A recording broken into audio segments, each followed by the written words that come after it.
So welcome, Emsworth Sailing Club, to this Friday, first Friday in the month. Ordinarily would be a happy hour, wouldn't it? Which would be very nice, and we look forward to in due course in the next couple of months' time as we get unlocked. But we thought a couple of months ago that we would try and bring together a panel from the club members to do a Zoom chat about the America's Cup, as we at that point had great hope that the team UK, INEOS Team UK, would get through. But clearly that isn't the case. So anyway, here we are. We still have the panel, the esteemed panel, which we'll introduce in a minute. And I thought I would just kick things off with a little video just to lighten things up. So just give me a second to set up, and I shall start with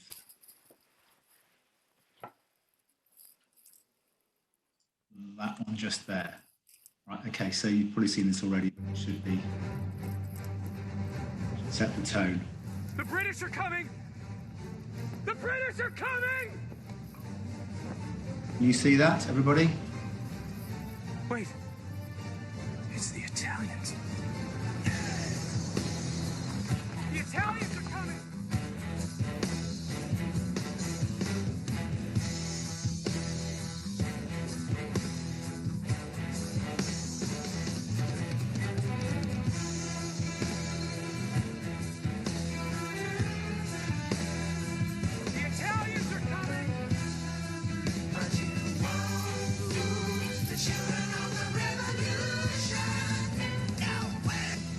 This is going to be so much better than the Tea Party. Right. So enough of that. Let me just stop showing there.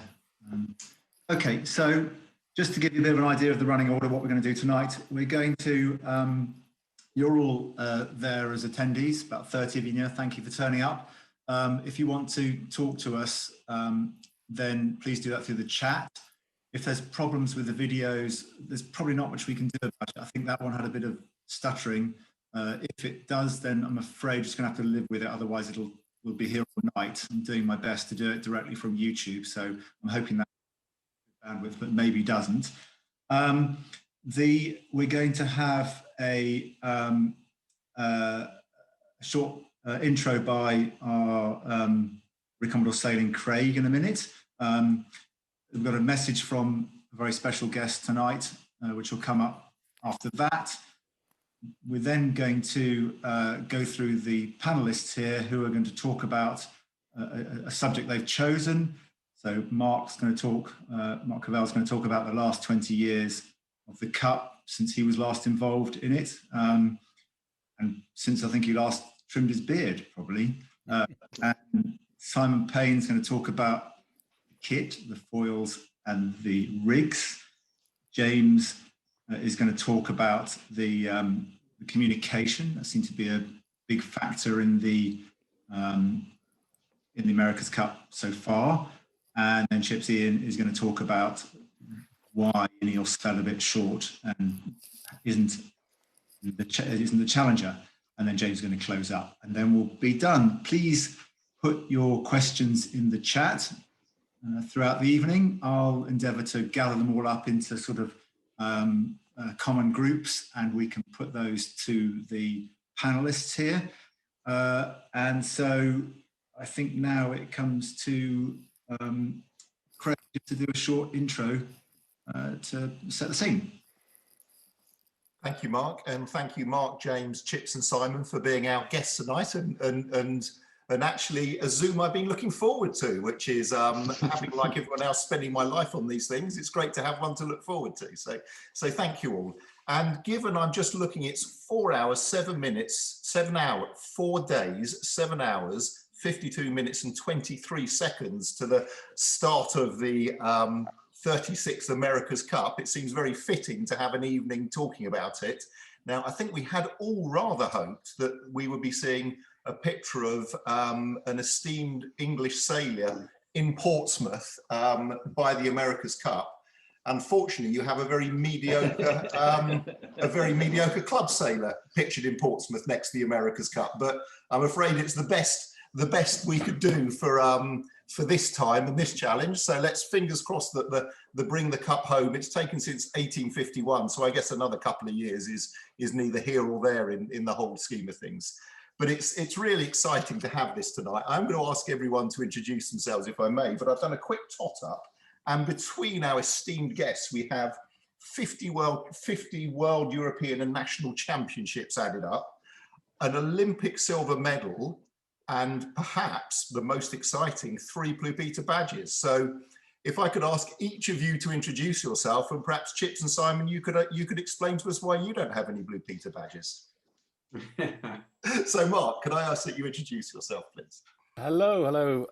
I have grown up in Chichester Harbour. My father used to run Payne Sailing Club, and so therefore it was sort of destined that I ended up going sailing. I was lucky enough to make it my profession for many years, and in that time I sailed mostly keel boats, 5.5s, Etchells.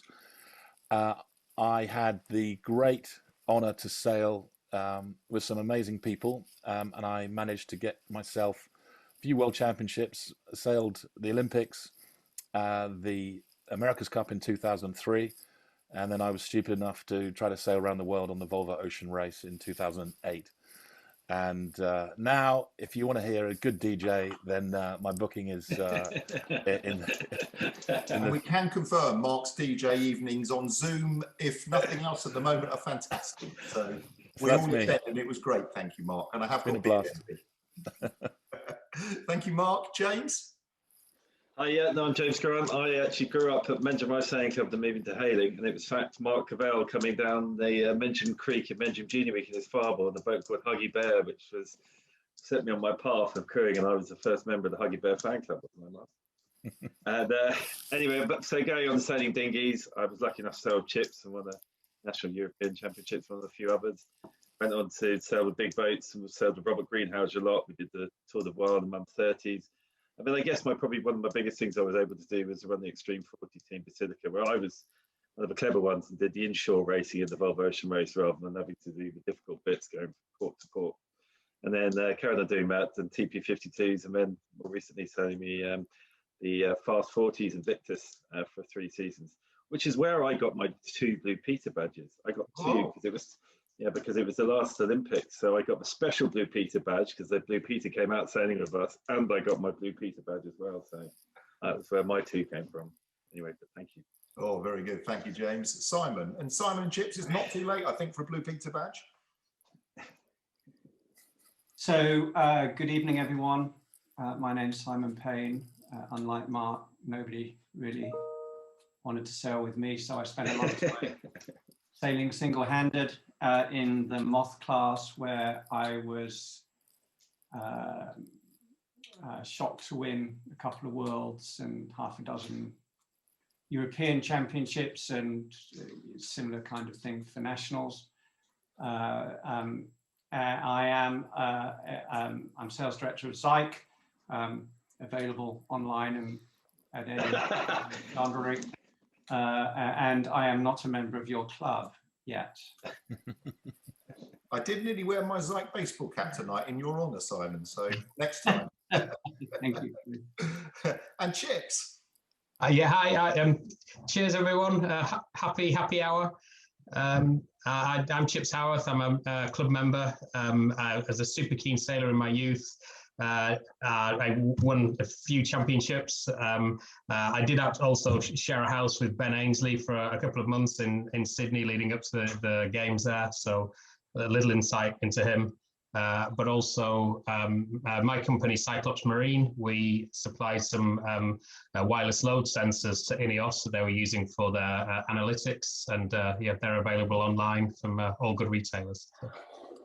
Thank you very much. And I like the adverts. Other products are available, but why do you need other products? So no, thank you all. Lovely. Really, really excited. So without further ado, there's just one last thing. I'd just like to have a nod to Sir Peter Blake, a club member who's sadly no longer with us, but actually he won the America's Cup, or won it and defended it. So we're in esteemed company in Emsworth Sailing Club. So I don't think, yes, a raise of the glass to one of the greats and a club member and Emsworth resident for many years. So without further ado, I'd like to hand over to Mark Holliday, our MC for the evening, and Mark, James, Simon, and Chips. Thank you again. Thank you. All right, then. Well, thank you very much, Craig. Really appreciate that. It was a great roundup. Good to have you on the show tonight. I'm going to share the screen again, and I'm just going to play a short video clip from our fifth guest tonight, or sixth rather. So, can you see a picture of a man in some slightly dodgy shades, everybody? Absolutely. Put that at full screen. Okay, let me play this. So James got on the Twitter space and contacted his good buddy and got this video from Freddie from Auckland. Good evening, everyone at Emsworth Sailing Club. Freddie Carr here, local Emsworth lad. Obviously been down here with INEOS Team UK. I hope you're having a good evening, talking about the America's Cup, and it's just a real quick one to thank all you guys for your support throughout this campaign. It goes unsaid quite often, but the support from back home was absolutely unbelievable, and was one of our big driving motivators and forces from our woeful performance pre-Christmas to our round robins and getting to the final. Yeah, pretty gutted that we didn't find any more speed out the boat between the end of the round robin and the final. There's a big story there that I'm sure I'll come and tell you all about one day. I hope you're looking forward to the match itself. It'll be an interesting one. I think Team New Zealand have probably got a bit of a speed edge, so maybe Luna Rossa could be closer in the light airs, but for sure from what I've seen of Team New Zealand, they've got a bit of a speed edge, so I'm expecting a Team New Zealand win, that's for sure. And I think the majority of that comes from their foil profiles and how skinny they've made their foil profiles. So they've done a nice job there, packaging all the mechanics inside something very skinny. Anyway, have a good evening. I hope to catch you all when I get home, and have a beer for me. Ta-da.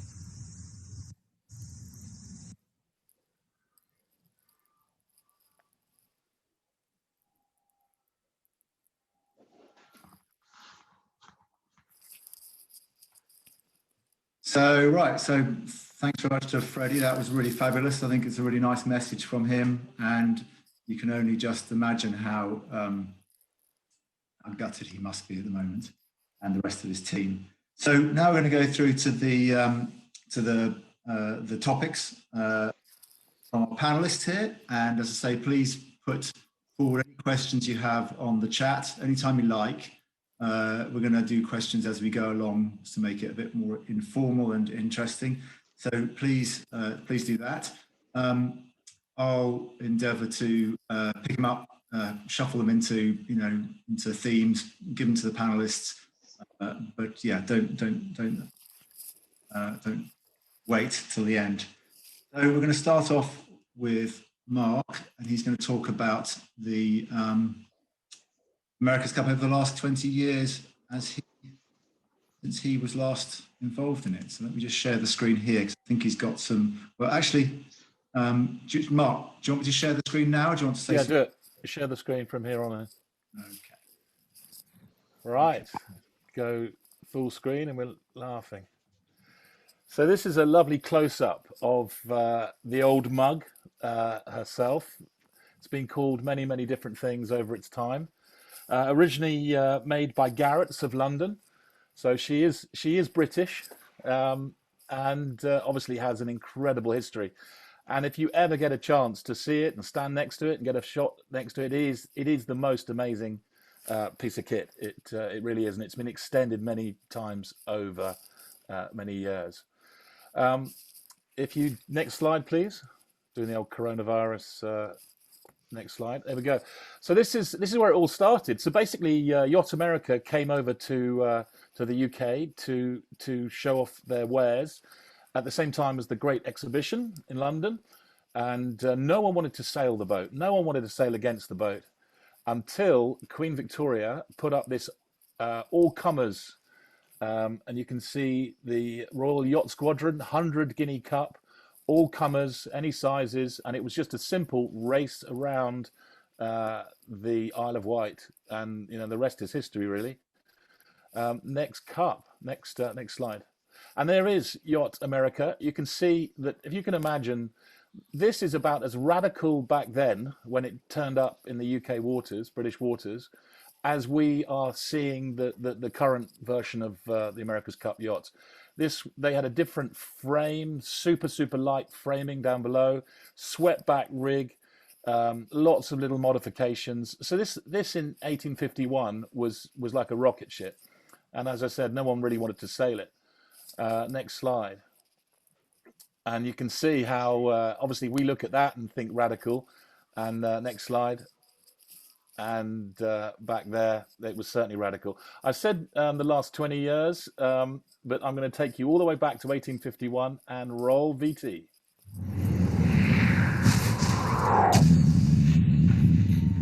Following her victory in England, where she won the cup that later became known as... This is a replica of Yacht America. She was involved in the Spanish War. That's Thomas Lipton, the great J-class yachts of the 20s. Britannia, Valshida. And then we quickly move in after the war into the 12 meters off Rhode Island. Ted Turner. Then Dennis Conner. Alan Bond, the wing keel. Here's some great shots. Can you describe what happened on this deck going with? Well, the boat broke in half and sank. Bertrand. There's Peter Blake winning with his Red Sox. Kiwi Magic. This is the great dog race. And Turner again. Auckland, Nesta Bertelli. Next slide. And this is the moment that Alan Bond, who, by the way, was born in the UK, born in London. Alan Bond, who was Australian there, in 1983, broke the 132-year brace that the Americans had on the Cup. It was bolted to a plinth in the New York Yacht Club, and Alan Bond turned up with gold spanners, a 13mm gold spanner, and he held it and showed it to the Americans, saying, "This is the gold spanner that is going to unbolt that trophy from the trophy room and bring it back to Australia." Next slide. So quite ballsy, but he did it.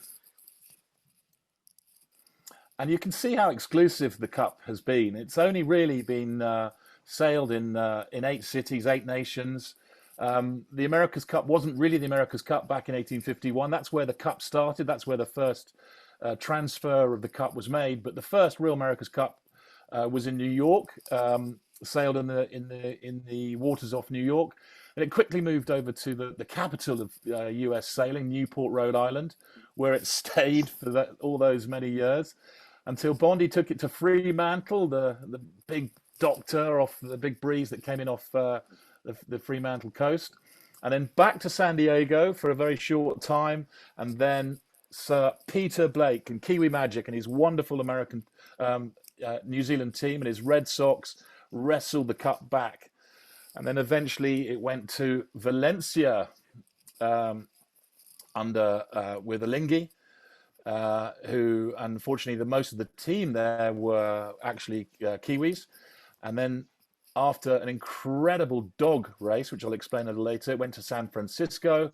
and then finally Bermuda, and now in New Zealand. Next slide. So very exclusive.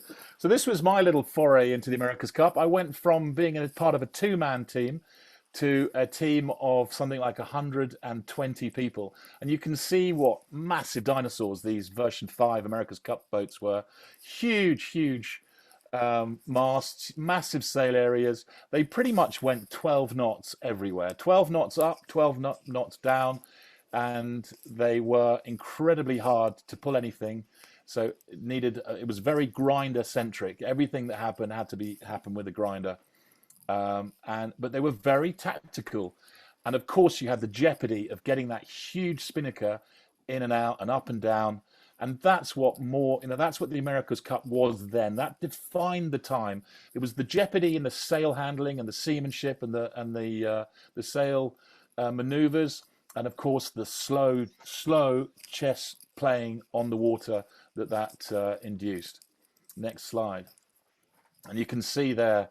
Just that pole, we had to do dip pole jibes, and there were many people who had to make all that work. And incredible boats, but very slow, very large, and very tactical racing.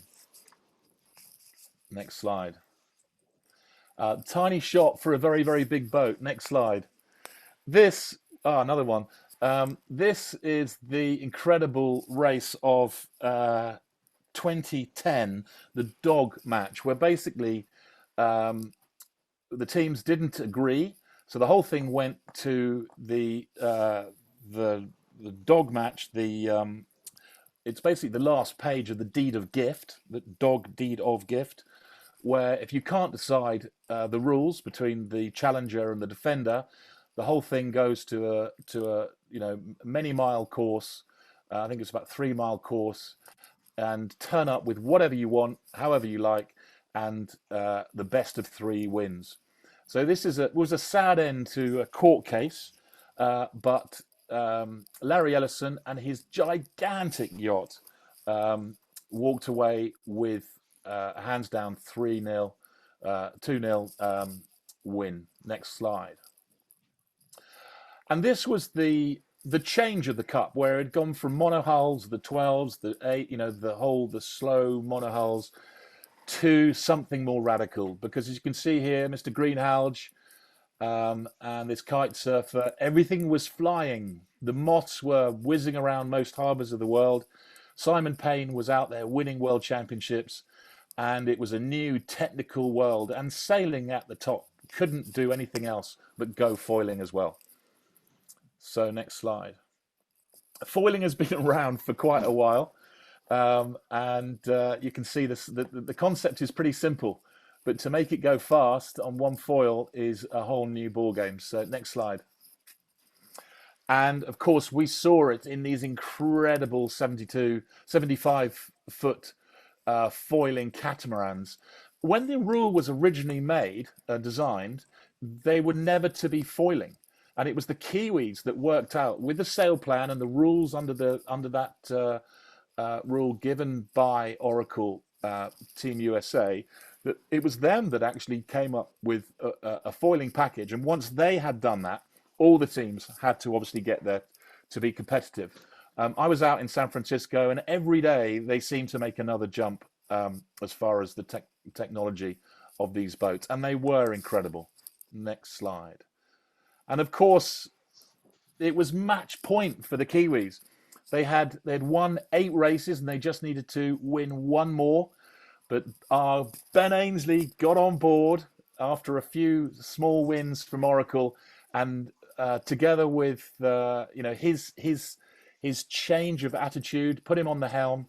And I should say, a great Emsworthian, Ricker Kent, who was managing the electrical package, he came up with a very clever little rocker switch. And so you can thank very much Mr.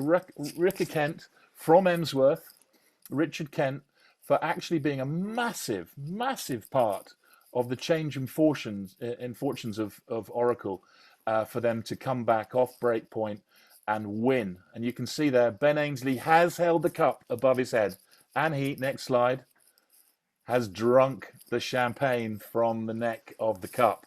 So he knows what it's like, he knows what it feels, and he wants it so much for Britain. Next slide. Another radical change was obviously the Kiwis in the 2017 Cup in 2017, and it just showed their incredible ability, the Kiwis, to innovate on a very, very low budget. And of course, the famous story is that they turned up on bikes to generate far more power. And simply, and this was a big change, in America's Cup, you're not allowed any, you are not allowed any battery power, or you certainly weren't used to. You weren't allowed any stored energy, is the way it's written. So all the energy has to come from either arm power or leg power, human power. And to do more maneuvers, if you're going to draw on the hydraulics and press the button lots of times to alter things like mast rams and foil packages and sail sheets, which are all done on rams these days, you need to induce more power. And the Kiwis sat down with a computer that designed the optimum boat, and they back designed. Basically, they realized that to use their arms wasn't an option. They had to induce more power to create the stable flight they needed. And the decision to ride bikes on board was decided from that moment. Very, very clever. And it just shows how innovative the Kiwis are to actually think out of the box and actually discover new ways to solve old problems. Next slide. I don't know why these slides, they're going small, because well, anyway, we'll move on. So there you can see from the AC-72 through to the F-50s, the America's Cup class in 2017, up to the point of Auckland 2021 now with the AC-75s. And if I were to show you the Oracle boat back from 2010, it would be twice the size of the AC-72. I tried to get a shot there, but it would be twice the size. That just shows you what a massive boat that was sailed. It only ever did 3 races. But there we go. That is us up to date. Next slide. And there you go. This is the new boat. How radical is that? It's all about the aero package. Basically, if you're going that fast, all of a sudden, just like you're putting your hand out of the window on in a car, you suddenly realize the drag on your hand, on your finger, just holding it out the window is huge. So it's about really, really reducing the drag of the aero over the boat. Next slide. Don't know what's gone wrong with these slides, but we'll work on. So there you go, totally radical boat. Moving on. Now this slide really just, have you ever worried about where the stature of sailing sits? This is a shot taken when the America's Cup had a day out and sat next to the Webb Ellis Rugby Cup World Cup and the Football World Cup, and rightly she sits in the middle. So as far as the sporting world, the America's Cup is still held very, very high in esteem. And of course, Louis Vuitton make all the cases. I've actually sat next to the America's Cup because every time the America's Cup flies, whether to come back to Garrett's for a little bit of a touch-up, it's in the deed of gift that she flies first class and she has her own seat. And I was due to be on a flight coming out to San Francisco, and I got a call from Russell Coutts saying, "I know that you're on that flight. We'll bump you to first class if you'd like to just chaperone and sit next to the Cup." And she was strapped in with her own seatbelt, and I had an absolute whale of a time, and I think I drank champagne all the way, lording it up, sat next to the America's Cup. Next slide. I think this is the video, and this is going to take us all the way from 1851 to the first day. 170 years. That's a long time. 170 years ago today, the first car was still 35 years off. The Wright brothers' first flight, 52. That's 10 years before the start of the American Civil War. 45 before the birth of the modern Olympic Games. It's the year the refrigerator was invented. Times change, so they say. Well... The America's Cup. The symphony of sea and sky and sail. Some things, they stay the same. 170 years ago, the oldest trophy in world sport was won for the very first time. A sailing race around the Isle of Wight in England. A radical-looking yacht called America beat the British on home waters and took the trophy back to the United States. The legend of the America's Cup had begun, and the winning of it has dominated the sport ever since. For well over a century, the New York Yacht Club welcomed challenger after challenger, but none could take the cup from the Americans. Until another radical yacht sailed into the history books again. They have won the America's Cup! They have done it! Just like the obsession to win, innovation in the America's Cup never stops. In 2021, the 36th America's Cup will be raced in a new class. You don't need to reinvent the wheel, they say. Sorry about that. We've reinvented the sailors too. A new breed of athlete, part machine, part scientist, engineered to perform at the edge. And the defenders this time? Watch out. The America's Cup wrestles from the USA. The trophy belongs to New Zealand. New Zealand have been on 6 America's Cup start lines in the last 7 editions. If there's a super team in this sport, these guys are it. The America's Cup is now New Zealand's cup. But keeping the cup won't be a walk in the park. Remember that 170-year-old drive to win? So, yeah, the America's Cup. Not your average sporting contest. For the 36th time, this is history in the making.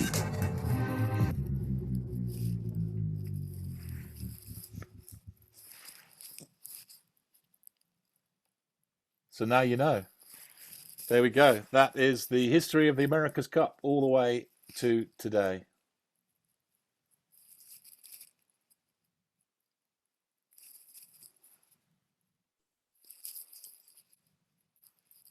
Just unmute, Mark. Schoolboy error. There we go. Right. Okay, so I guess without too much of a pause, we'll carry on. I think because we're a fine-tuned machine here, and we're slightly behind our schedule. I can't see anything in the chat saying people are losing interest. I think most people are still in the thing. So I should think not. Sorry? I should think not. Actually, John's asked, what did the rocker switch do that Ricker invented? I don't think he invented the rocker switch, but what did it control? It basically limited the amount of time that the human at the wheel had to touch the degree of the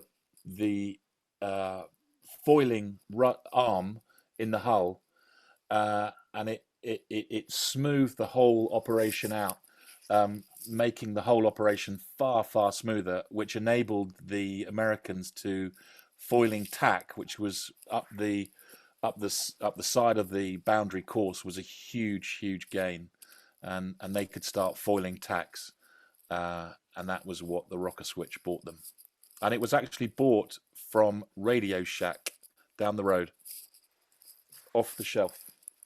And Mark, our historian, Jerry White's asking, did America in 1851 sail the right course? Good point. They actually did cut the corner. Typically, when you sailed around the Isle of Wight, you would always go around this mark called the Nab mark, just off Bembridge, and the Americans cut the corner, even though they had a British navigator who told them to go around the right mark. They just turned around. Mr. Stevens, who was on the helm, said, "Well, there's nothing in the rule that says I need to go around that mark, so I'm cutting the corner." And it was high tide, so they got over the Bembridge ledge and got ahead at that point and stayed ahead. So as far as I'm concerned, they did sail the right course, because the course was sail around the body of the Isle of Wight, not any navigational marks. Always controversial, always back in 1851. Good. Well, thanks, Chips, for picking that up. I haven't got the chat, which that comes through on, so you might have I to. have one question. Mark, how do you know all of this stuff? Yeah. Because I'm really old. You have it in your profile. Okay, sorry I took a bit of time there, but I just thought, I think it gives me a tingle every time I think about the America's Cup of just how much history it has packed behind it. And I think that's why the America's Cup is so important. And as our panelists firm and flesh it out, I just want to just finish with a quote from Sir Peter Blake. He once said, "The America's Cup, it's impossible to win, but you can win it." Sir Peter Blake. Very good. That's really good. Thanks ever so much, Mark. Yeah, it was long, but it was absolutely riveting the whole way through. Thank you ever so much. That was brilliant. So a little bit of housekeeping. So Chips, you can see some chat that I can't see, unfortunately. So if you can be the chat meister for me, please. I don't know why I can't see it all. Must be my ineptitude here. Right then, Simon, this now comes on to you to talk about the foils and the rig, so the power and the lift behind this thing. So do you need the pictures now? Would you like to talk a bit? Yes, please. Okay. Let me just give you this picture.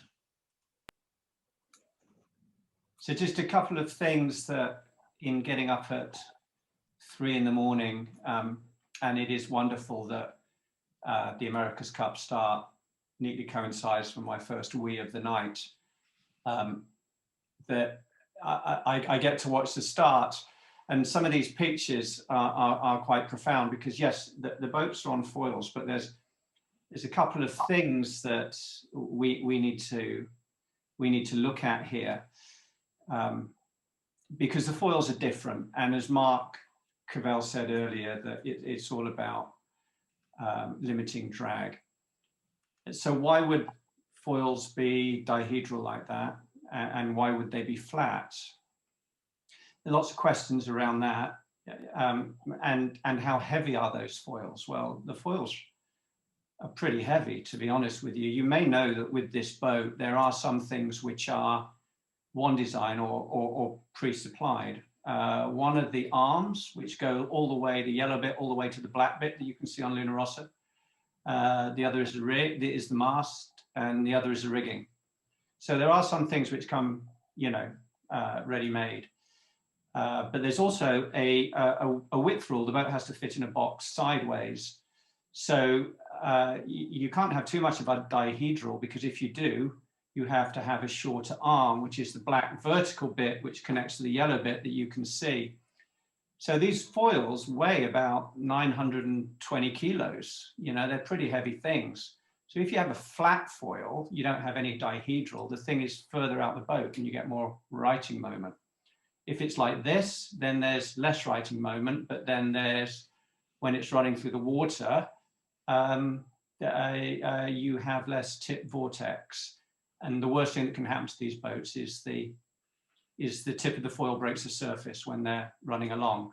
So it's really interesting. And I think one of the things that came out of when we first saw INEOS sailing at the very start in Auckland was there was a lot of water pouring out of the foils after each tack. I think that was because they were running pretty complex control systems within those foils to adjust the flaps. And the foils,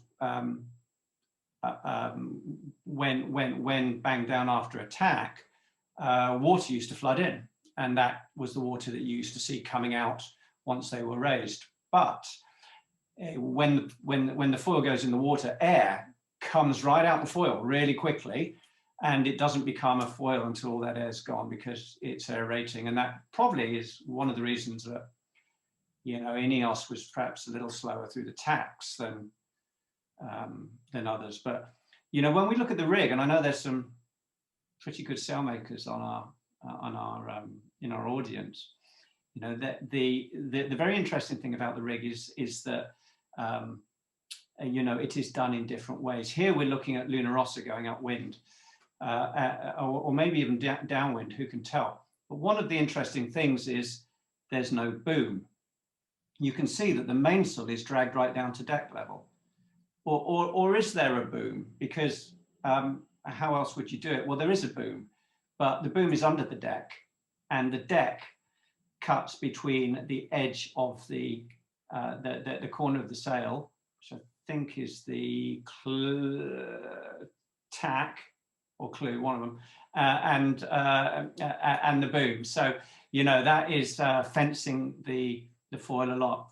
One thing I noticed was when the racing started, I don't know if anyone else saw this, but, you know, with 4 minutes to go, the boats were still tied up next to their big rib. And I wondered why that was.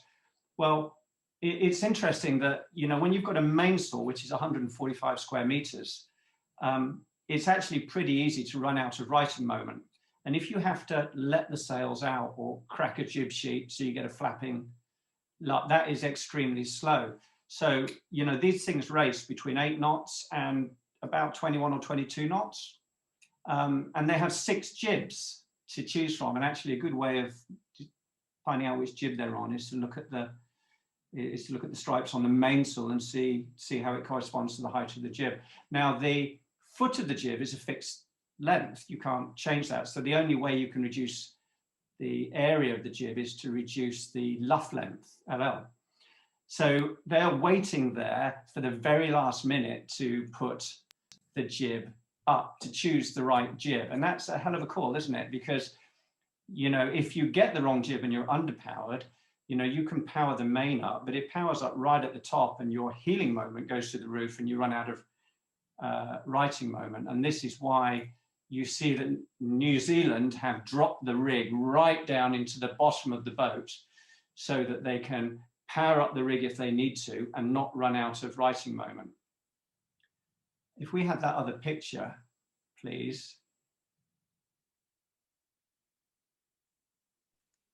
In a second here.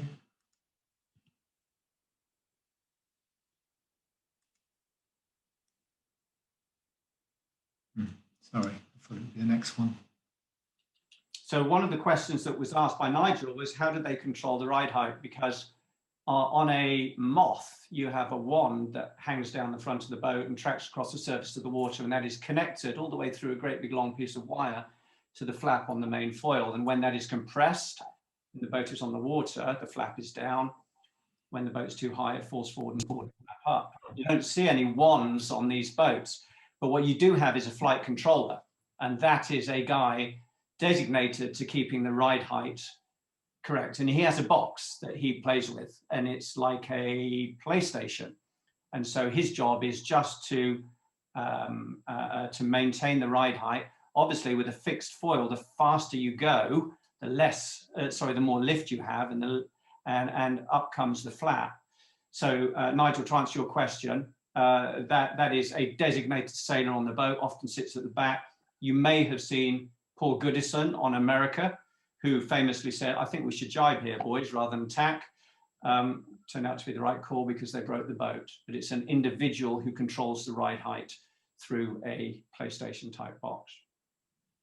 Now, what you have here is Team New Zealand out the other day with a really unique rig. If you look at the mainsail, you can see you follow the lead sharp, you can see it's scalloped. Now, there's a couple of measurement points on this sail. One is the top, and one is just where you see that bat wing just above the R of better. And what they're trying to do here is to get the sail to measure, but with less sail area than they would otherwise have. So that the sail passes the measurement, but they're actually putting a sail that's smaller on. And that means that if they get stuck with a jib which is a bit too big, then depowering the sail is a whole lot easier because there's less surface area, there's less area on the mainsail. You know, I find this fascinating that they're actually trying to measure in a sail which is quite a lot smaller because scallop leeches, that's a reduction in sail area. Did that make sense? Was I right or not? That was fabulous. Thank you very much. Now, I still can't see the questions. So have you answered all the questions that have gone along, or are they still? Yeah, that's the questions covered. Yeah. Okay. Simon, I have a quick question for you. The American Challenge tried the batwing sail, but were the least successful. Well, why was that? You know, well, that's a hard one to answer, Chips. I mean, I think that the issue with this cup has been, and without you know, stealing your take on this, is that we know with the America's Cup that the holder gets to write the rules, and challenger of record, which is in this case Luna Rossa, has a 6-month start on the other teams, and the level of tech in this event is so high. You know, you wonder whether people can actually make informed decisions because there's so many variables, and particularly in this COVID year, so very difficult to test against other boats. So, you know, I think probably going into this event, there were no datums for a lot of people. And when there are no datums, you don't know whether it's successful or not. Jerry asks, are you going to explain the double skinned mainsail? So thank you, Jerry. The double skin mainsail, if you imagine taking a tube and forming a cloth around that, so you're effectively creating a wing. That is what a double skinned mainsail is. So it is there's a gap between the sail, and it is formed around the mast. So you have you know, a clear difference between the area that's forming the high pressure and the area that's forming the low pressure. And actually, just reminded me something I did mean to talk about with foils. We had a lovely a new term which came out of this regatta, which I hadn't heard for a long time, and that was negative leeway, which is a bit like saying jumbo shrimp, isn't it? Or cool, that's really hot. You know, it's one of those things. But actually, a boat that doesn't make leeway, it actually claws up to windward because of the negative, because of the excess lift on the leeward foil is translated into windward push. So it's amazing. I think the latest thing, you know, we talk about who's going to do very well at this over the next few days, and probably isn't. The New Zealanders are rumoured to be running a foil which is 20% smaller than the Italian boat. I was going to say, Simon, just listening to Freddie's message and speaking to some of the guys at the foils, and what all the chat's about. I mean, your take on it, the difference between the foils, you just touched on it there, but what's your take on? Yeah, you know, this reminds me a lot of moths in the early days. In fact, if you look at moths now, they're all the same and they pretty much go the same speed. The differences are incremental. Back in the 2004, 2006, people were going 5 knots faster every weekend as they figured out the kit. And my sense is, yeah, my take is that these boats are similar to that. People are making, you know, you pull the cunning one, you go 5 knots faster, and figuring out the foils. And, you know, a lot of the development has come when they've been able to sail alongside each other. That brings a point that with the development around the rules, you know, the defender sits down and writes a rule, and they cannot head off all the passes. They think that they've thought about everything, but there will always be a team that comes up with a sneaky little workaround a rule, and the batwing really shows that. It's, you know, there's a measurement point in there for an absolute reason, and yet a team has managed to, you know, to use it to their advantage without letting the rule held them up. And, you know, so they're, you know, and all the way through the cup, history has had those things. We had we also had a batwing in 2003, which was a little flop down piece of carbon on a skateboard wheel to mean that you could do the reverse of today and actually add distance on your jib, so you could sheet it tight around the top spreader, the jumper spreader. So this is the wonderful thing about the America's Cup, that because the additions, the rules change so much, and you have to design completely new yachts. You know, and it's only in the second, third, fourth edition that the boats all start to normalize, as we did in the version 5 boats. So it'd be interesting if this this boat sticks around. You know, one of the great techniques for getting any boat on foils is drag is only important when you're moving through the air. When it isn't, you need power. And, you know, I think what we have seen, what we saw with INEOS, and what we certainly saw with the Italians early on, is the ability to dump that outhaul and sheet the mainsail above the center line, generate massive low down power, which is draggy, but you know, they pull the outhaul on when they're on the foils. So the ability to have a really flexible rig that they can go from a big, baggy, powerful sail to something which is almost windsurfer-like is really important. And you know, the people who know a lot more about rigs than me, but I have found that the rig aspect just as fascinating as the foils, really. We're running a bit on time here, but Don's asked a great question, but maybe we answer it quickly. Is which of the panel, which of the previous eras would we most choose to sail in? So, you know, Mark, as our historian, what would be your favourite? Give me the J class every time, but I just think just because of the majesty of the boats. If anyone's had a chance to see the J class, you know, the current J class up close, that's yachting for me. That's yachting for me for sure. Jimmy G. Yeah, well, I'm not drinking alcohol at the moment, so sailing a Lipton would be quite good because he had quite a bit of tea, didn't he? Simon, what about you? Now's the greatest time. You've got boats with a closing speed of nearly 100 miles an hour going downwind. What could be better than that?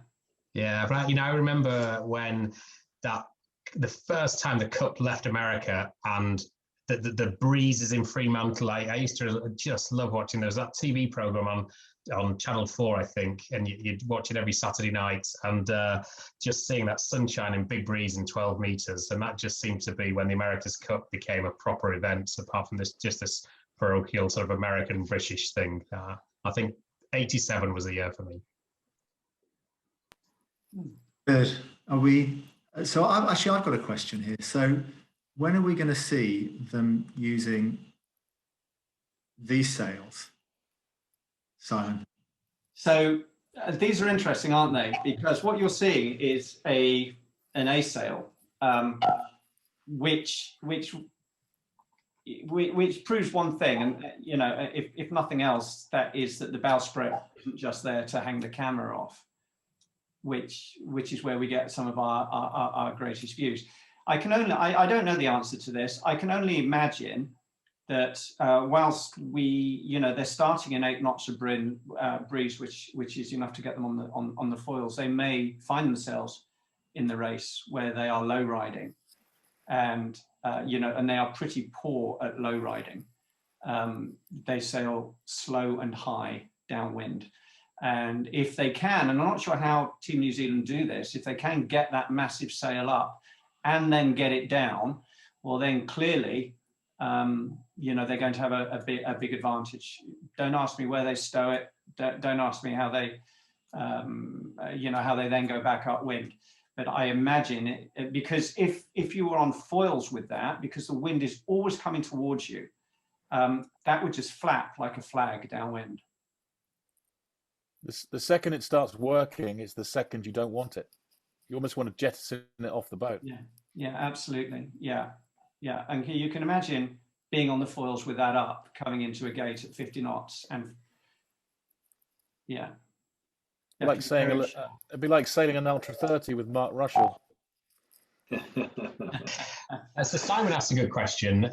One of the technology that's being developed right now in the Cup is going to filter its way down into the dinghies and yachts we're going to sail in coming years. And if I can just answer one quick one on that one, only because I think it's really relevant, which is load sensing. That the sensors that we have supplied to INEOS, we are now supplying to literally hundreds of what I would call club racing yachts all over the world right now, because they're realizing the value of just being able to see your forestay load while you are sailing, rather than only on the shore with your loose tension gauge on the shroud. When the loose tension gauges were developed in 1930s for the wires that kept aeroplanes in the air on biplanes, and now with modern technology, you can be sailing around and knowing exactly what load you're putting through the boat at any time. So there's one quick one, but there's a little plug for Cyclops Marine there. Any others? That's a good one, Chip. So, I mean, when I was sailing a 505 with Bill Masterman, we used to go through hundreds of loose tension gauges because, you know, at the end of the day, he used to leave it on the bar. He would lose them. Yeah. Yeah. We have a question there for you, Chips, from Mark.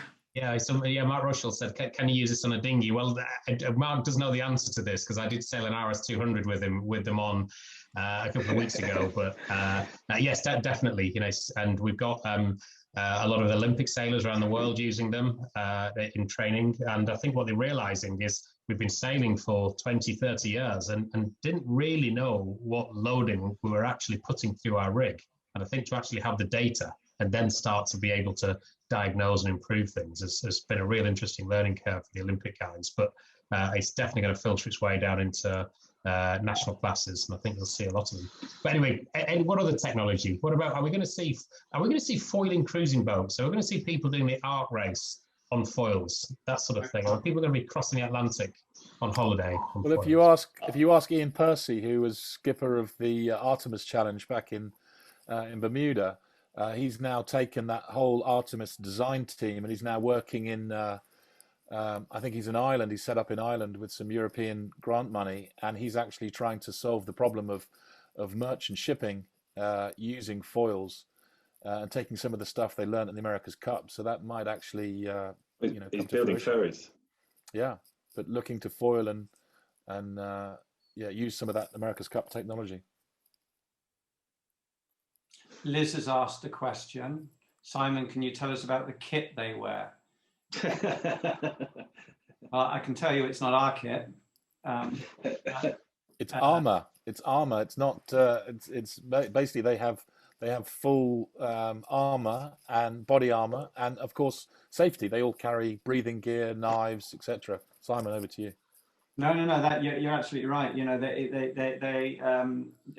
worst thing that can happen. The second worst thing that can happen of them hitting another boat is actually them nosediving and the boat going from 50 to 0 very quickly. So they hit the boat they're in, and so a lot of the gear is impact protection.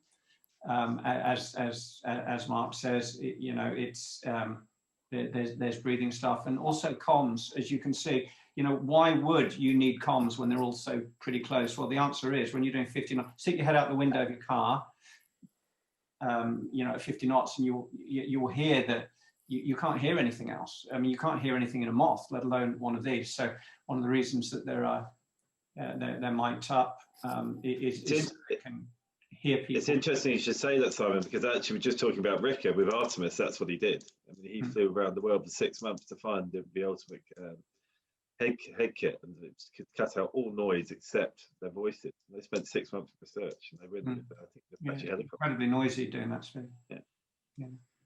Right then, so I think we've answered all the questions. We've still got all our attendees. I think we may have, you know, probably COVID got them or something, but it's a second bottle now, isn't it?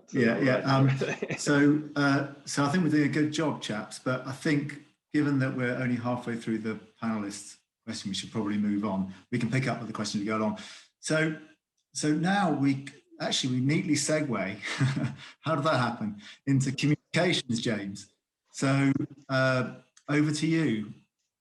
Thank you very much. Yeah, I think maybe obviously sailing with Chips for a number of years, and my early years of coaching, I learned a lot about communication because I'm certainly never short of talking. But like any sport, it's one of the most important things.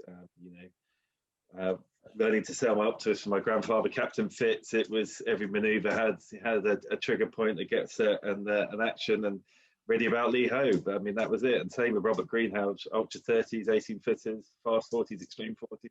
He still says exactly the same thing, ready about lee ho. And I thought, you know, Ben, for my coaching time, you know, we broke down a lot of the manoeuvres, the communication in your 4 basic manoeuvres, and then also breaking down the communication wise, your straight line speed, up or down as well. It's something we worked a lot in the multiple classes, and then moving up into the keel boats, or when you have people in the TP in the keel boat squad, I was coaching with TP52s and things. There's a lot of people, a lot of communication. So I always find it very interesting look at it and the racing, as you said, going that fast, how they were doing it. So I think it was good just to break down and have a look at some of the communication, because I think it's an interesting story in the Prada boat as well. You've got 2 helms, right? That doesn't normally happen in the America's Cup, having 2 helms, obviously sitting on opposite sides, very different languages as well. But not only that, is also looking at, what was the basic communication. There's probably 3 people communicating through those maneuvers: the helmsman, the tactician, or in Prada's case, 2 helmsmen, but also the wing trimmer, the main sheet man. So I think we can have a look at the first clip, just a bit of attacking duel going on between Ben and Prada. Right. Okay, give me a mo. Okay. Is that full screen picture of Italian? Yeah, it's good. Anyway, good pressure this boundary. Okay. My roll. Go here. We may Take a pitch, Marco. I think we hit them. Yeah, great. Still right back in this. Nice there. Up. Good pressure here. Okay, set up. Crossing. My pitch. Ready. I can see them. So no down. problem. Come in. 3. Okay, stack. 2, 1. 6 sixes. 7. Okay, made on. Nice fast. My rudder. On track. Yeah, here. Thanks. Stand by, blades. Yeah, crossing. Not much back the other way. 22 ready. Boundary. Go when they go. 2 feet. 1. We go down. Your pitch. We turn up, he goes. Stand by. 27 sixes. 2. I will. 26s. 7. Okay, building here. Just got to get speed. Yeah, get speed. Go back. So yeah, we seem to the tag didn't stop it. But I think even looking from his 2 boats, what was quite interesting was what were the key triggers. We all should take this from whatever sailing we're doing, whether I'm out on my Wesley Centaur and you've got people moving from one side to the other, whether or still racing, lucky enough to still do it. But you're still the communication of talking and the maneuver, the people going through the maneuver and what you do with your sails, your hands, your feet, and all that sort of thing. And I thought with those 2 boats, both were calling the 3-2-1 down it, board down. But with Ben, it was very much get set and let him go with his clear crossing, and that was Ben's trigger to go. And then with Jimmy and Bruni, it was certainly with Bruni, it was counting down the 3-2-1, board down, and then Jimmy would take over the comms. But for Mark, for being on your Cup boats, you obviously had a helmsman, a tactician, a navigator, and a strategist and everything. What were the comms that you would probably get into you guys on the front, up and grind? Well, we did look at using headphones and headgears, but the boats are so massive that we used to have to just obviously listen to the chain of command. But I think that the takeaway I get from this is we might talk about the tactics on the next leg and what set you want or whatever, and they would literally sit down and have a 4-course meal and chat about it and pass the the comms are just so incredibly quick here. There's just no time. I mean, the whole race is just 20 minutes, and they're having to react incredibly quickly. So I think that the speed of the change of plan, the comm, and you're having to react to the others is insane. And I take my hat off to the split second decision, as we saw with the big off from the Americans, that a split second decision could mark disaster. Yeah, it's good. I mean, it's interesting because you should say that about the split second, because if you look at the next link, you get blown away by the speed of going into a maneuver, and the next link shows a roundup, and then into the next level of communication, which is about what are they trying to achieve, where are they going, what are the conditions, and I think if we roll this one, it adds a few more dimensions to the comms. First time, remember the same shortened race. It was 6 legs, and how it's 4. How's the pressure to boundary here? 30 seconds. They are now halfway through this race. Yeah. Okay, stand by. Crossing. 2, 1, board down. Turning. Wide out of this, wide out. Coming on. Coming on now. 18s. I will. 19s. Okay, main on. All the way on. 20s. So obviously the comms into it was the roundup comms, which is part of the routine, and then immediately Giles is talking about what are they going, where's the parameters of the course, what are the conditions. Obviously they've had the I think generally the wing trimmer was looking where the other boat was, whilst the tactician of the helms maybe concentrating the speed of the boat. But I thought out of that tack, you could see on the water, but the feel of it, the wind was dying, and Ben was pleading with the grinders to give it everything to get that bit more power up, just to bring the boat out. But I guess, Simon, for you and your moth, I mean, there was only you. There wasn't all those guys. So how did you deal with all that? That's a hard one. There was only me. I found the whole thing interesting, and without wishing, it's hard to answer that question, James. But what I wanted to, one thing that was very impressive was the freeing a tactician up, so that they had eyes up for the entire course, was terrific, and that's arguably why INEOS did so well in the rounds on a tricky course. But it didn't seem to work, James, did it? In the second time round against Luna Rossa, and what are your thoughts on why that didn't why it wasn't as effective? And I think a very good point. Obviously, looking at the comms when you're in a straight line process, it's more about speed. But obviously, what we saw in the first part of the Prada Cup was it's a very shifty environment, and the course became a lot bigger. When it's just a drag racing from side to side, it's a really small course, and they're going flat out. But when you got some shifts, I mean, I was lucky enough to sail Chips, and he grew up in reservoirs, and that was definitely one of his fortes. It was with a great Rich Desto and the like, to picking out shifts. And Giles and Ben were constantly talking back to their dinghy boots, and I think the comms around the shifts was first class, and they were exciting. Kirsty's posed a question. So why didn't they listen to the American sheet trimmer, leading to near disaster? I think there was, you got two very different types of sailors on the back of that boat, and I think Dean Barker has won the America's Cup, fantastic CV in America's Cup sailing, and his match racing skills, he knew where he wanted to put the boat. That was it. And as far as he was concerned, all his years of match racing, he was going to put the boat where he wanted to be, to the overall strategy of the race.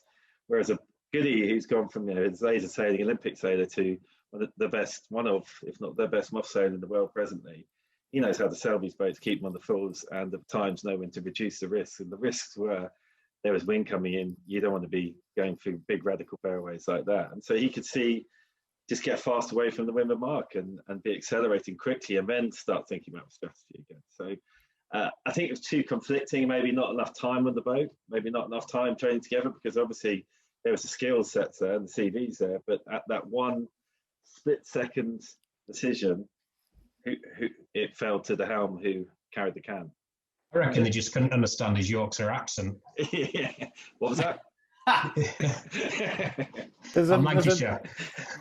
There's another element here that obviously Goody could see the future. He was trying desperately to they were well ahead at that stage.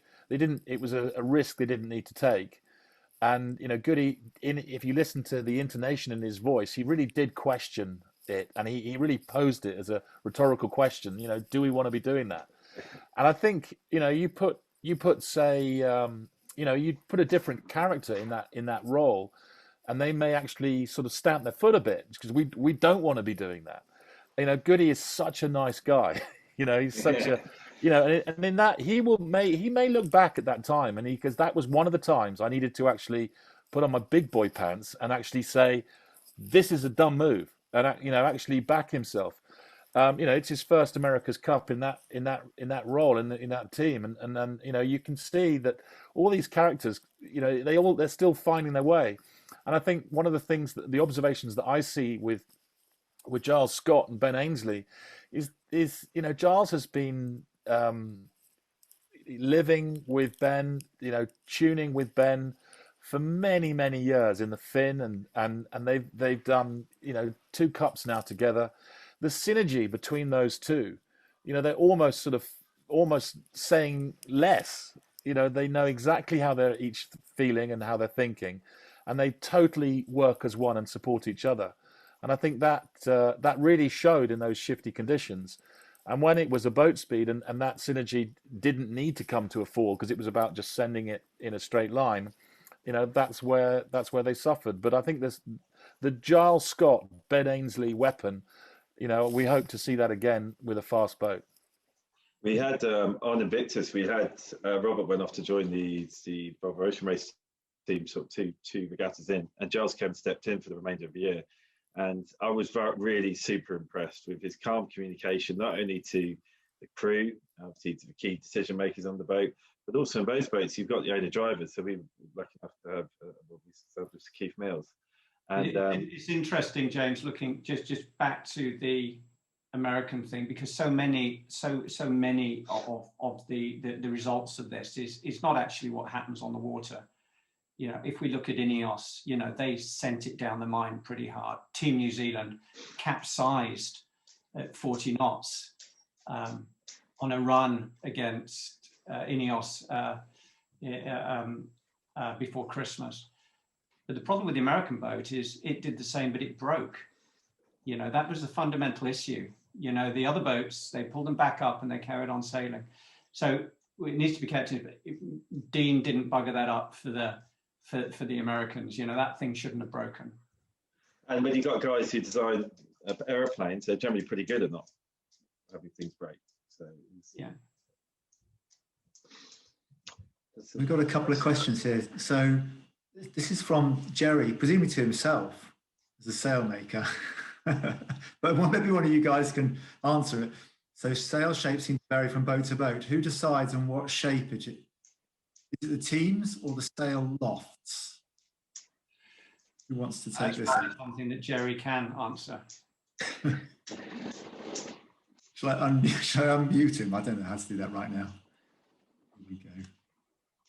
Well, John's got an interesting question here, though, about that Team New Zealand have supposedly developed some AI which helps them tack more effectively or efficiently. Is this going to give them a big advantage?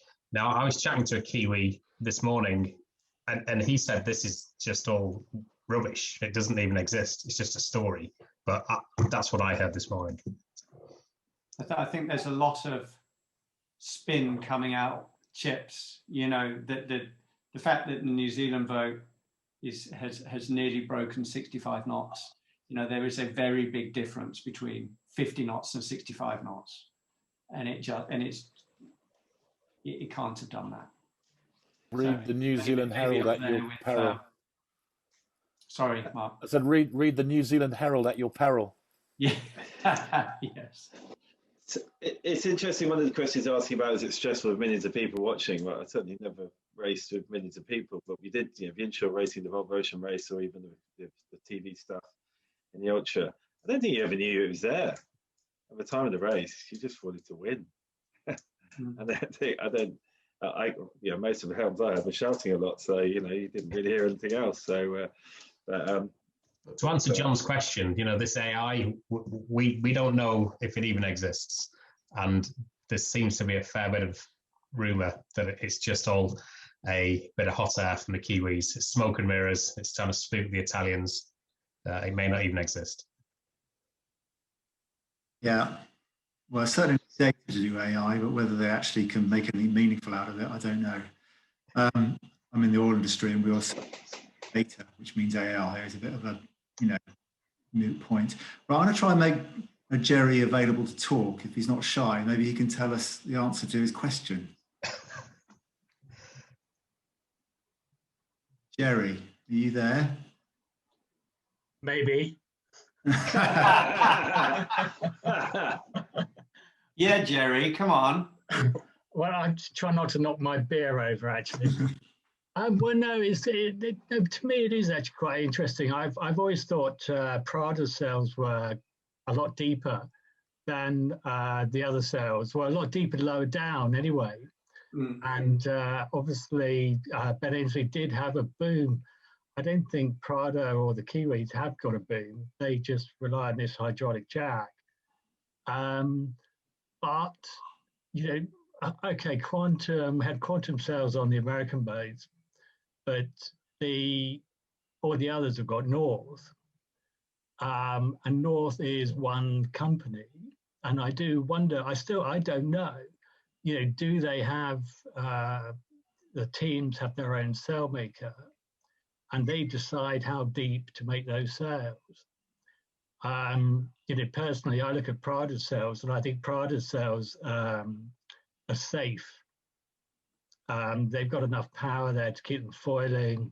They go where they want, and they can point where they want. But I don't think they've got the top end speed. And you get the top end speed by going flat, being a lot flatter. But I just do wonder where is the technology? Is it within their own camps? I don't know the answer. The last America's Cup sails I built was in 1983. And we're building cross-cut brown weird sails. I think they were called Kevlar at the time. Was that for Laurie Smith? Gosh, I'm trying to think. That would be Peter de Savary, wouldn't it? Did some for Lionheart. We did some for Lionheart with the bendy top rig, and then then there was Victory 83. We used to work all night doing that. Good times. But anyway, but going to sail shapes, I do. It obviously intrigues me. It's my roots.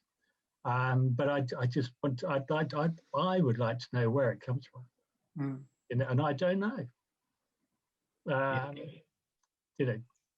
You'd have thought that everybody, if it was all North, they would all have the same shape. They don't. So I guess it must be the teams. They must employ somebody. So here's a question, Jerry. So Team New Zealand obviously has pioneered simulation, numerical simulation of the fluid, the water, and the air of the boat, and that's kind of all okay. I understand that. I have engineers who simulate the flow of fluid, and they simulate the change of different fluids. Do sail makers, or do you think these teams have simulators simulating the flow of air over a wing coil? I mean, they must do the aeronauts. Very much so.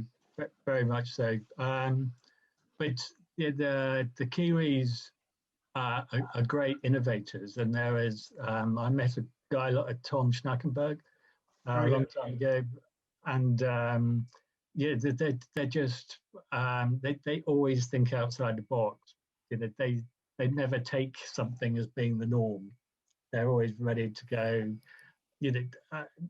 There's no such thing as the norm. They want to take it one step further. Anyway, I'm sorry, I'm rabbiting. I shouldn't be on this. I'm not. This is you guys. That's okay, Jerry. You got more credentials than me. So. Jerry, I can tell you something from my experience, that when at GBR Challenge Stir Fry, Simon Fry managed our sail package, and he actually obviously worked for North at the time. Yeah. And he actually managed, obviously, Official Secrets Act, sort of what we were doing within the North program. So we were completely ring-fenced.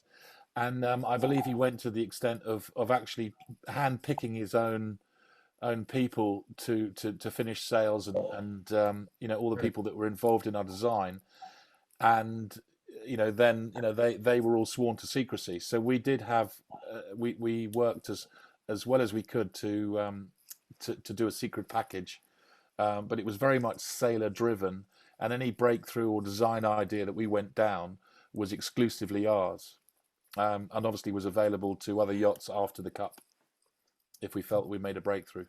Well, 100 years ago, I was just a minion on the floor. I still am a minion at North, and nobody had really heard of North sails. You went to Hayling Island, nobody had heard of them. But I remember they got in this sail designer chap, Ian Howlett.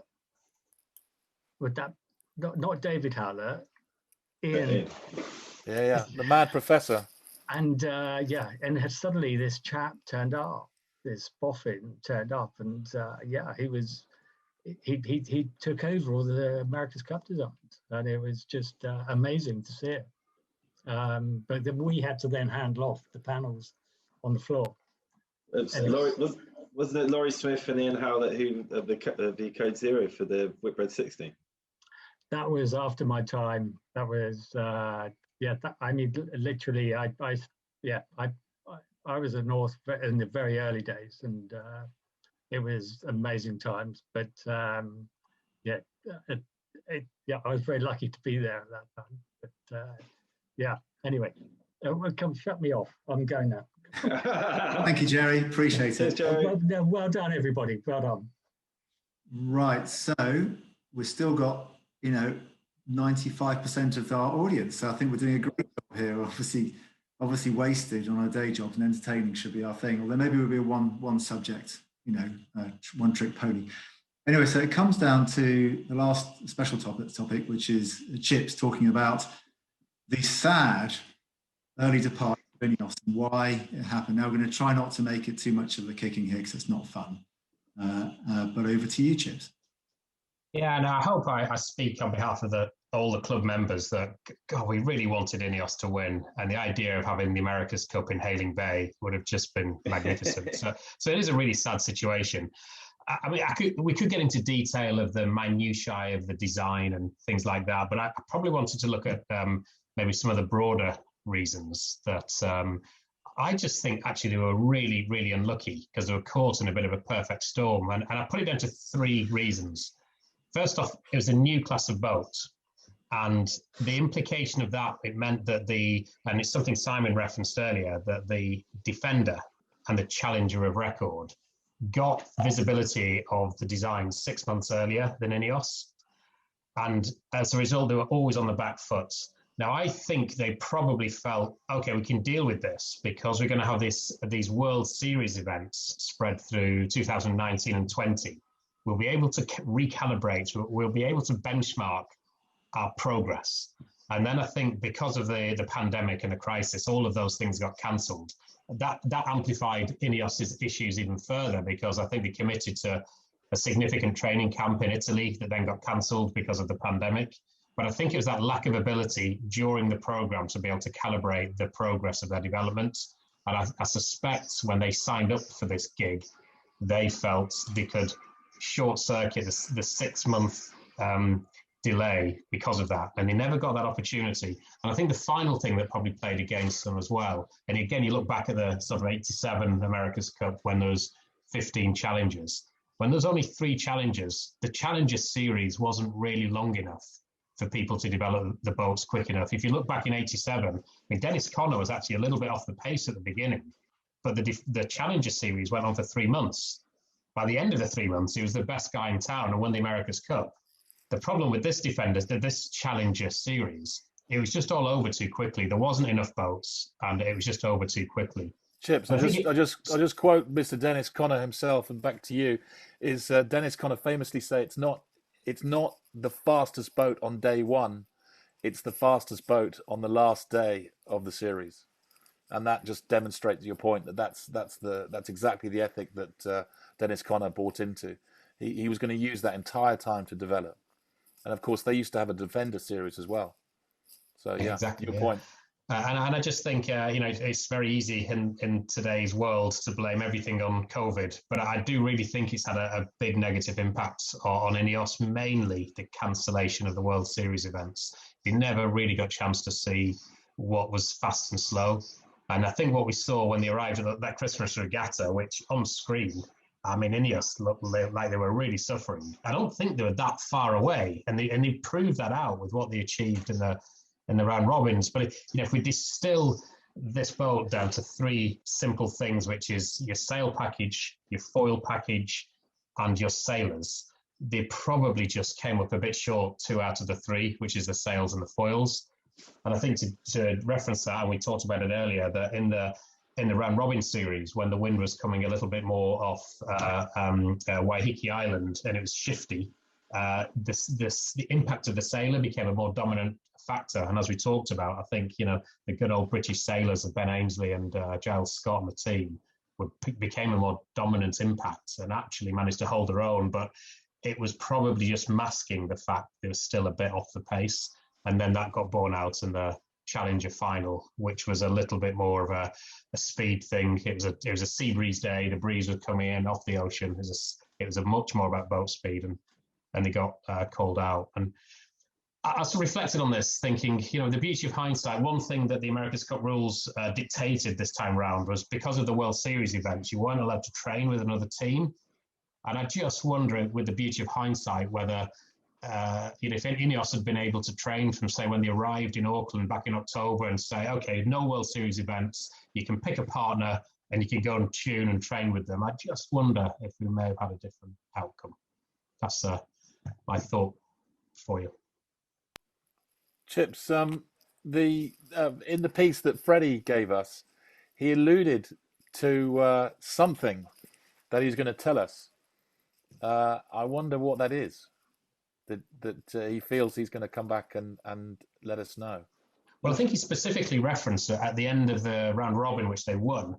They went back into the shed to sort of supercharge the boat, and it seemed to come out of the shed and not be. It's very hard because we had two moving targets. Did Prada get any better? I'm a little bit cynical as to whether they really got a lot better doing 4 races against clearly a really slow American boat. Did they really get that much better?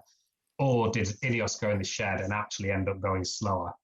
And I don't know the answer to that, but I'm not convinced with the propaganda that was coming out of Prada that they'd suddenly found a completely new gear in 4 completely uncompetitive races. Chips, it's interesting what you say, because if you look at, each team is allowed to produce 2 boats, and the New Zealand boats look incrementally different, as do the Luna Rossa boats. You know, if you blur your eyes, you can't really tell difference between Luna Rossa 1 and Luna Rossa 2. But INEOS's boats are radically different, diametrically opposed when you just look to the hull. What's your take on why that is?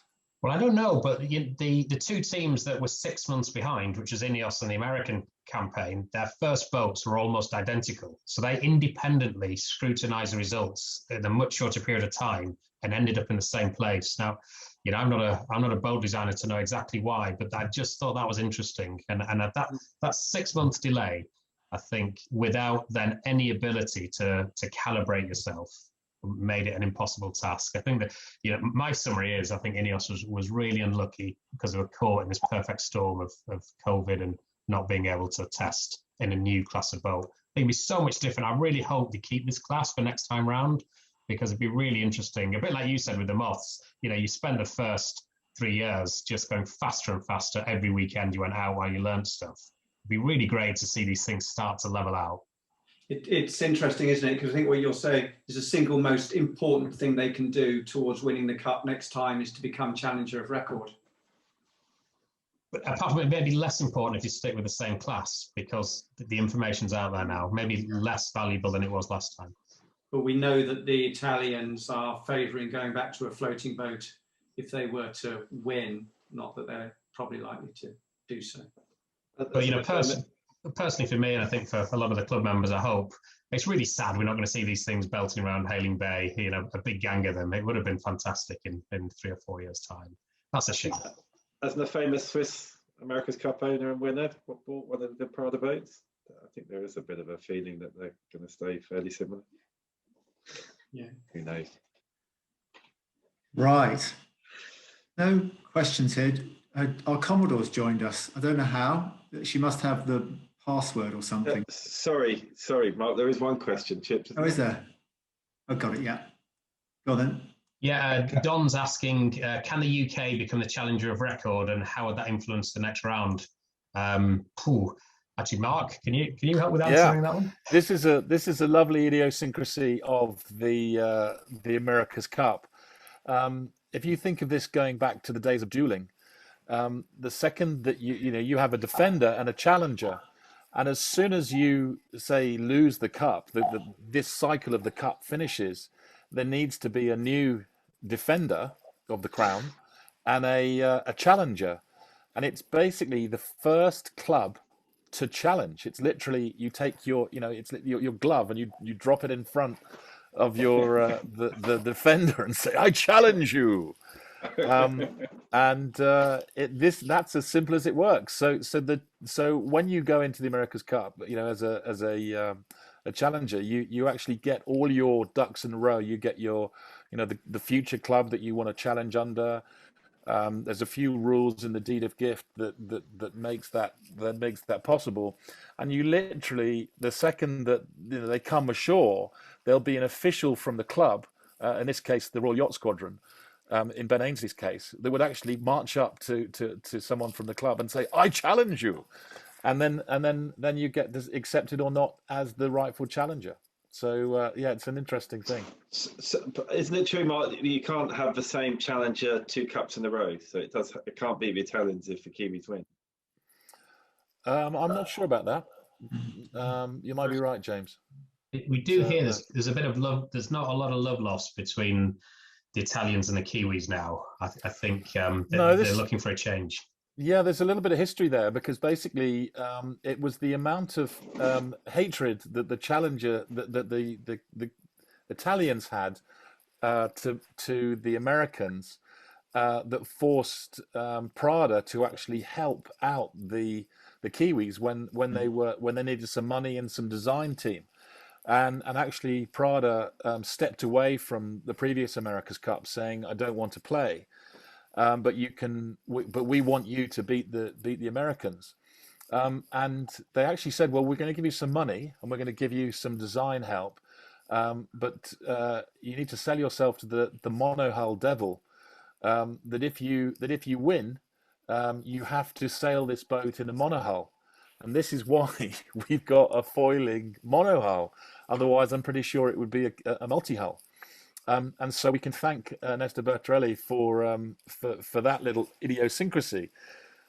So that was an interesting thing. So, but I think there's a rumor going around that if the Kiwis win, that they might put out to a world tender to actually race the cup not in New Zealand waters. And the rule says that you have to race it. You can race it any way you like, in whatever you like. But it has to be an arm of the sea, so you cannot race it on a lake. That's why the Swiss couldn't race on Lake Geneva. They had to race it in an arm of the sea. And I'm just going to say, who sponsors Emirates Team New Zealand, and where is the HQ of Emirates, I wonder? Yeah. That's an interesting thought to pose. So I think Jerry's posed a question here, which we should probably give the light of day. So what is it? The racing coverage is amazing, but not overutilised. Do you think there should be a Junior America's Cup as a warm-up before the main event? The last Larry Elliston wanted to have a GP of... So there was due to be one. But COVID got it. Yeah, COVID took that. So, but they did it in Bermuda, and they did it success. In those Perisco 21s or something, weren't they? And in fact, the bit of history there is that that Pete Burling won the Junior America's Cup in San Francisco. So to win the Junior America's Cup and then find yourself on the helm of the next America's Cup, that is what I call an apprenticeship.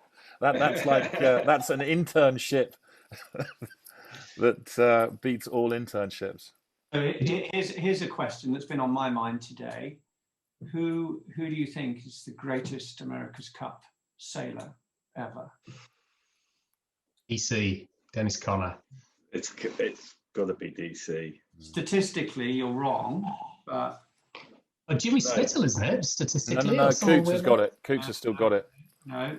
Yeah. So Russell Coots won 13 races straight, but he's second. Who would be the first in the list? Chris Dixon. Well, go back to Mark's presentation. So is it Charlie Barr? Charlie Barr, yeah. Charlie Barr won 3 America's Cups. Mark Rushell's saying John Bertrand. I think for legendary status, Bertrand's right up there. I think Dennis and John Bertrand. If you have a look at the last race of the America's Cup back in 1983, the balls of steel that you needed to pull that off on that last race in Newport, it's really worth watching it in the 12s. And John Bertrand, and they've got great talking heads, all the crews. It's a great little video. Find that on YouTube, and you'll see why John Bertrand really is an incredible sailor.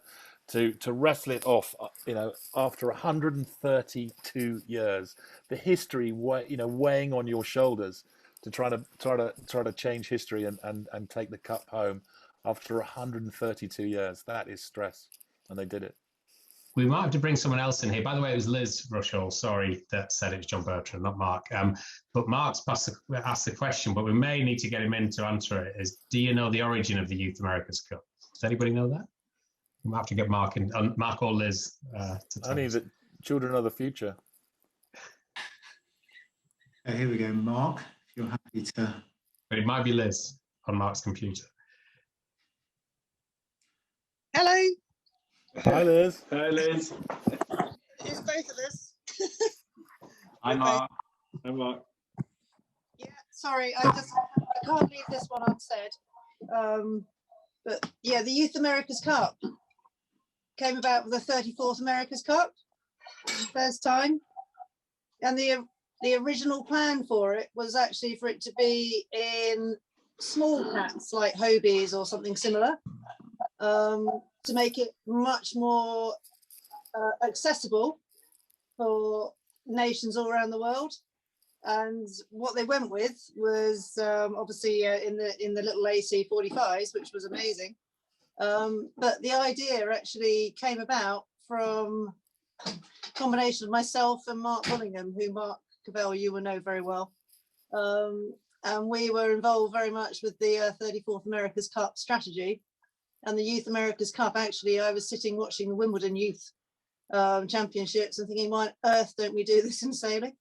And that's where the inspiration for it came from. And we put that forward to Russell Coutts. Didn't hear anything for about 10 months. And then suddenly off the idea went, and it was off in the AC 45s. So a little bit of the sailing club infiltrated into the America's Cup there. So Pete Burley has you to thank, Liz. He does, yeah. For winning the America's Cup. Yeah, if only he knew. Yeah.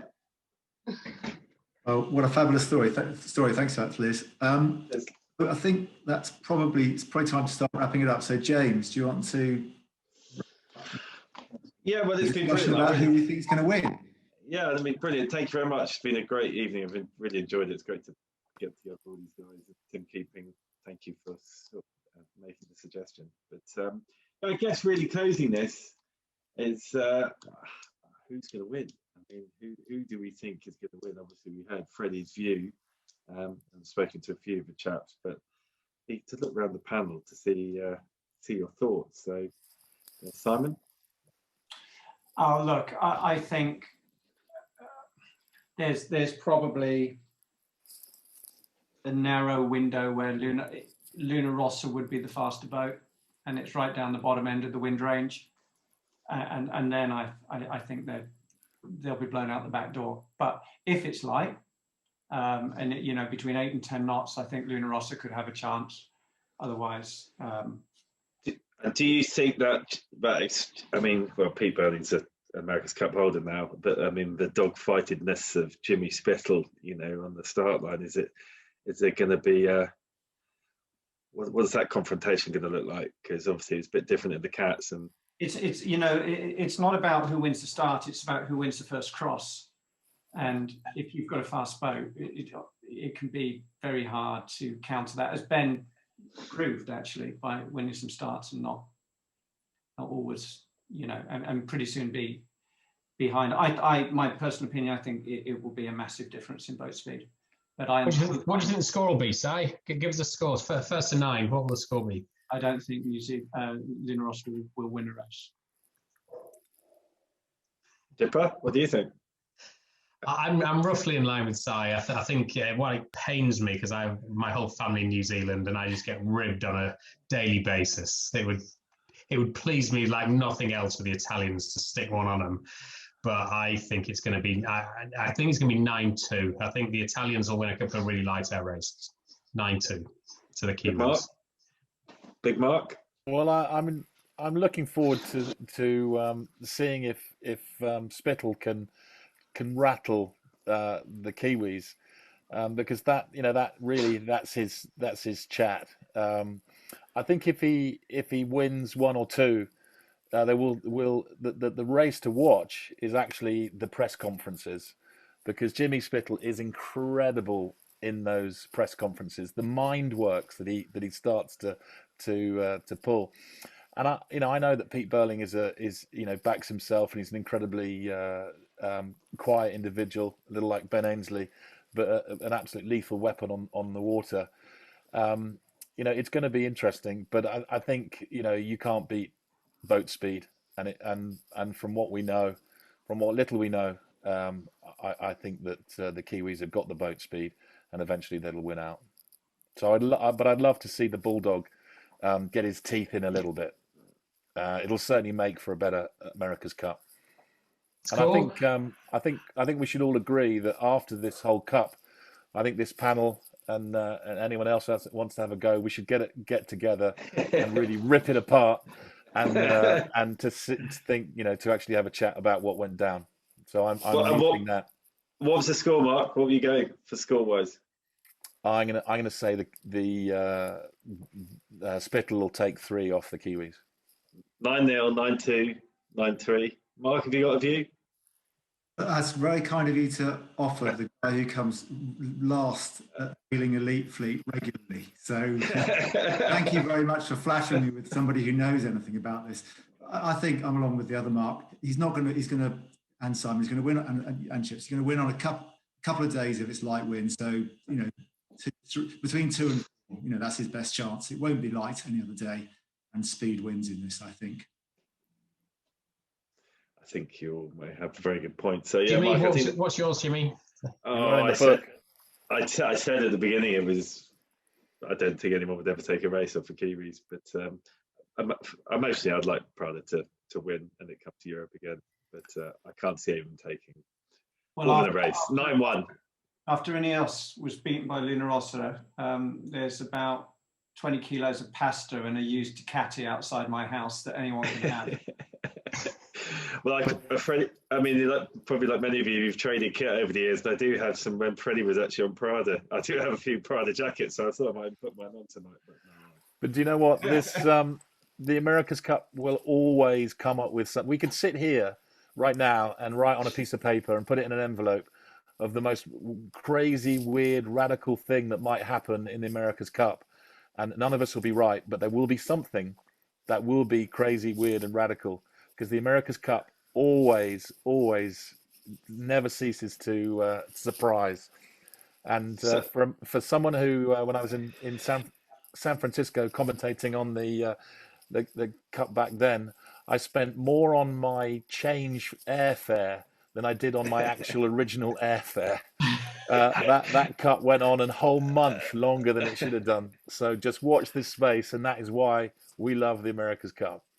Well, I think you made a good point. Maybe we should come on and come up with a strategy of where everybody went wrong and how right we were, and we should be on the strategy committee for any future America's Cup team. But I'll see you there. Yeah.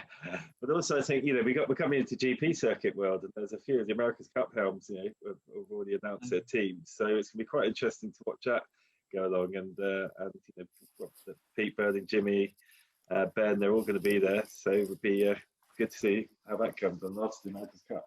But, there you go. I think it's unanimous, Mark. I think so. Right then, chaps. Thank you ever so much. Thank you, Craig, for doing the intro. Thank you, Jerry and Liz, for offering ad hoc insight. Thanks, Jane Mellor, our Commodore, who's popped up at the bottom there. Thank you, Jane, for having us. Yeah, thank you for joining us. And I'm sure we'll take you kind chaps up on your offer of the post-mortem of the America's Cup, and look forward to the future of what madness might come out in the next one. Thank you very much. Just quickly before we go, Mark, for dialing in. Really appreciate your time. About an hour longer than we estimated. Just quickly before we go, Mark, thank you for all your efforts. We couldn't have done this without you. My pleasure. In such esteemed. Thank you very much. Yeah, thank you. Bye-bye.